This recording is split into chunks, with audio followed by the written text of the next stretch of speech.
മാലിന്യം വലിച്ചെറിയരുത്, ഒരു മുട്ടായി നിന്നാൽ അതിൻ്റെ പേപ്പർ റോഡിൽ എറിയരുത്, അങ്ങനെ പഠിപ്പിച്ചു കൊടുക്കണം. അല്ലാതെ നമ്മളെല്ലാം സർക്കാരിനെ കുറ്റം പറഞ്ഞുകൊണ്ട് കാര്യമില്ല.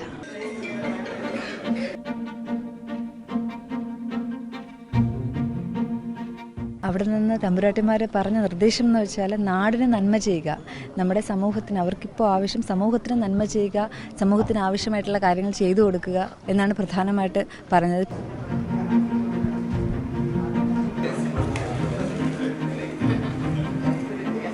ഗാർബേജ് ഇല്ലാണ്ടാവുമ്പം തെരുവുനായ ശല്യങ്ങളും ഇല്ലാണ്ടാവും, അതുതന്നെയാണ് സത്യം.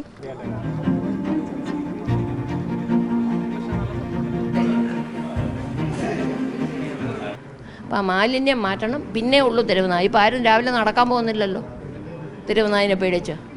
ഞങ്ങൾക്ക് തെരുവുനായല്ല, ഇവിടെ ഒരു പന്നിയുണ്ട്, ഒരു കാട്ടുപന്നിയുണ്ട്.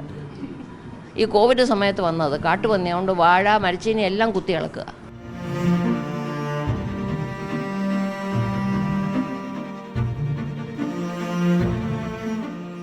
നമസ്കാരം. തിരുവനന്തപുരം കോർപ്പറേഷനിൽ മത്സരിക്കുന്ന NDA സ്ഥാനാർത്ഥികളായ 5 വനിതകൾ തിരുവനന്തപുരത്തെ കവടിയാർ പാലസിൽ ഇപ്പോൾ സന്ദർശനം നടത്തുകയാണ്. പ്രധാനമായും രാജകുടുംബാംഗങ്ങളായ ഗൗരി പാർവതിബായ്, ഗൗരി ലക്ഷ്മിബായ്, ആദിത്യവർമ്മ എന്നിവരെ സ്ഥാനാർത്ഥികൾ സന്ദർശിക്കുകയാണ്. അതിൻ്റെ ദൃശ്യങ്ങൾ ആദ്യം നമുക്ക് കാണാം.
പുതിയ ഒരു ഇലക്ഷൻ വരികയാണ്, അത് നമുക്ക് എല്ലാവർക്കും അറിയാം. ഞങ്ങൾ ഇത്രയും വർഷം ജനിച്ചു വളർന്ന അനന്തപുരിക്ക് ആര് വന്നാലും നന്മയുണ്ടാക്കണം, നല്ലത് വരണം, ചവറ മാലിന്യങ്ങൾ ഇതൊക്കെ പോകണം, തെരുവുനായൻ്റെ ഉപദ്രവം, സിഗ്നലുകൾ വർക്ക് ചെയ്യാതിരിക്കുക, ഇതെല്ലാം ശരിയാക്കി തിരുവനന്തപുരം ഒരു മനോഹരമായ ജീവിക്കാനുള്ള ഒരു സ്ഥലം ആക്കി തീർക്കണം. ആര് ജയിച്ചാലും എല്ലാവർക്കും എല്ലാ നന്മകളും നേരുന്നു. ഭഗവാൻ അനുഗ്രഹിക്കട്ടെ. തലസ്ഥാനത്ത് പ്രധാനപ്പെട്ട പ്രശ്നം ഈ തെരുവുനായ പ്രശ്നമാണെന്നാണോ? അല്ല, ഏറ്റവും വലിയ പ്രശ്നം ഗാർബേജ്, മാലിന്യം. അതാണ് എൻ്റെ കാഴ്ചപ്പാടിൽ ഏറ്റവും കൂടുതൽ. മലയാളി കാലത്ത് കുളിക്കും, വൈകിട്ട് മേലിടും, 2 നേരം ഡ്രസ്സ് മാറും, നമ്മുടെ ചവറ് കൊണ്ടുവന്ന് വല്ലവൻ്റെയും കോമ്പൗണ്ടിലിടും, ഇല്ലെങ്കിൽ റോഡിലെറിയും. അപ്പോൾ ആ മാലിന്യം മാറ്റണം, പിന്നെ ഉള്ളൂ തെരുവുനായ. ഇപ്പോൾ ആരും രാവിലെ നടക്കാൻ പോകുന്നില്ലല്ലോ തെരുവുനായനെ പേടിച്ച്. ഞങ്ങൾക്ക് തെരുവുനായല്ല, ഇവിടെ ഒരു പന്നിയുണ്ട്, ഒരു കാട്ടുപന്നിയുണ്ട്. ഈ കോവിഡ് സമയത്ത് വന്നത് കാട്ടുപന്നി, അതുകൊണ്ട് വാഴ മരച്ചീനി എല്ലാം കുത്തി ഇളക്കുക. അല്ലാതെ കോർപ്പറേഷനൊന്നും ചെയ്യാൻ നോക്കില്ല, ഫോറസ്റ്റാണ്. ഈ സംസ്ഥാന സർക്കാർ മാലിന്യം നിർമ്മാർജ്ജനത്തിനായി നിരവധി പദ്ധതികൾ നടപ്പാക്കുന്നുണ്ട്. അതിൽ വളരെ മുന്നോട്ട് പോയി എന്നാണ് സർക്കാർ അവകാശപ്പെടുന്നത്. പക്ഷെ ഇതൊന്നും പ്രായോഗിക തലത്തിൽ വരുന്നില്ല എന്നുള്ളതാണോ ഉദ്ദേശിക്കുന്നത്? അല്ല, നമ്മൾ സർക്കാരെന്ന് പറഞ്ഞാൽ സർക്കാർ ഇസ് ഒരു ബോഡി, അല്ലാതെ അവർ വന്ന് മാലിന്യം വാരാൻ പോകുന്നു ഇല്ല. നമ്മളാണ് ഓരോരുത്തരും, ഇവിടെ താമസിക്കുന്ന ഓരോ വീട്ടിലുള്ളവരും ശ്രദ്ധിക്കണം. അത് കുട്ടികളെ 5 വയസ്സിൽ സ്കൂളിൽ പോകുന്ന സമയം തൊട്ട് പറഞ്ഞു കൊടുക്കണം. മാലിന്യം വലിച്ചെറിയരുത്, ഒരു മുട്ടായി നിന്നാൽ അതിൻ്റെ പേപ്പർ റോഡിൽ എറിയരുത്, അങ്ങനെ പഠിപ്പിച്ചു കൊടുക്കണം. അല്ലാതെ നമ്മളെല്ലാം സർക്കാരിനെ കുറ്റം പറഞ്ഞുകൊണ്ട് കാര്യമില്ല. നമ്മളാണ് ചെയ്യേണ്ടത്, നമ്മളാണ് അതിന് ഉത്തരവാദിത്വം. തെരുവുനായ പ്രശ്നമുണ്ട്, നല്ലോണം ഉണ്ട്. ഇവിടെയൊക്കെ കയറി വരാറുണ്ട് ചിലപ്പോൾ പട്ടികൾ. പക്ഷെ നമ്മൾ ഇതുവരെ ആരെയും ഉപദ്രവിച്ചിട്ടില്ല, എങ്കിലും വരാറുണ്ട്. നമുക്ക് ബേസിക്കലി ഒരു അച്ചടക്കം പോരാ, നമുക്കൊരു സെൽഫ് ഡിസിപ്ലിൻ വരണം. ഇപ്പോൾ വണ്ടി വണ്ടി കൊണ്ടു നിർത്താൻ പാടില്ല സ്ഥലത്ത് നിർത്തും, വൺ വേ കൂടെ ചുറ്റി വരും. ഇതൊന്നും ആ വെട്ടിമുറിച്ച് കോട്ട വൺ വേ കൂടെ എല്ലാം തെറ്റായ വഴി കൂടെ വണ്ടികൾ വരികയാണ്. അപ്പോൾ ഇതൊക്കെ നമ്മൾ തന്നെത്താനെ മനസ്സിലാക്കി ചെയ്യണം. നമുക്കൊക്കെ കേരളം വിദ്യാഭ്യാസമുള്ള സംസ്ഥാനമാണ്. അപ്പം നമ്മളത് അറിഞ്ഞ് വേണ്ട രീതിക്ക് കൈകാര്യം ചെയ്യാനായിട്ട് എല്ലാവരും, ഈ നിൽക്കുന്ന നമ്മളെല്ലാവരും അതിനു വേണ്ടി പ്രവർത്തിക്കണം. എല്ലാവർക്കും നമസ്കാരം.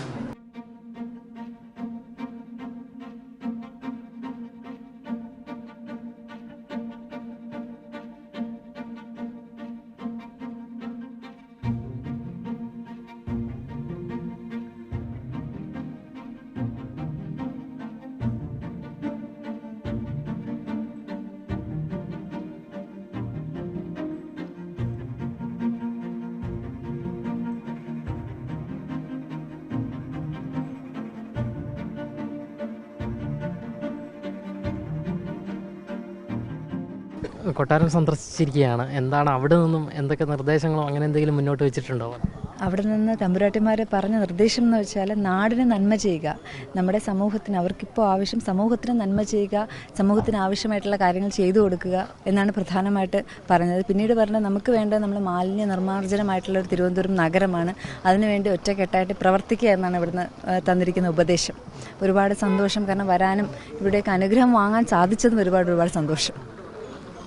അനുഗ്രഹം ലഭിച്ചു. ഈ തെരുവുനായ ശല്യം ഉൾപ്പെടെ വളരെ വലിയ രീതിയിലുണ്ട് നമ്മുടെ നഗരത്തിൽ. അതിനെക്കുറിച്ചും പറഞ്ഞിരുന്നു തമ്പുരാട്ടി പറഞ്ഞിരുന്ന ഏറ്റവും കൂടുതൽ ഗാർബേജിൻ്റെ കാര്യമാണ് പറഞ്ഞത്.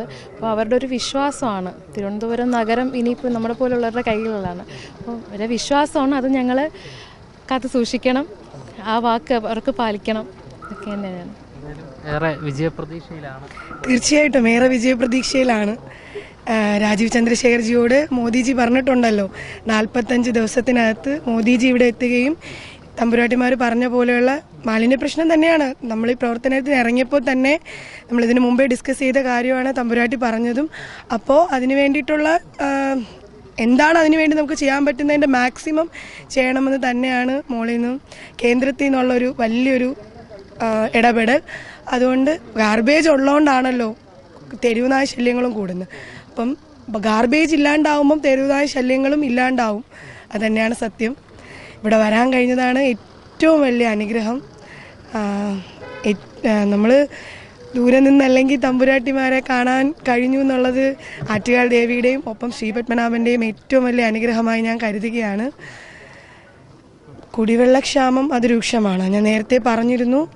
അതും നമുക്ക് പരിഹരിക്കണം, നല്ല രീതിയിൽ തന്നെ പരിഹരിക്കണം.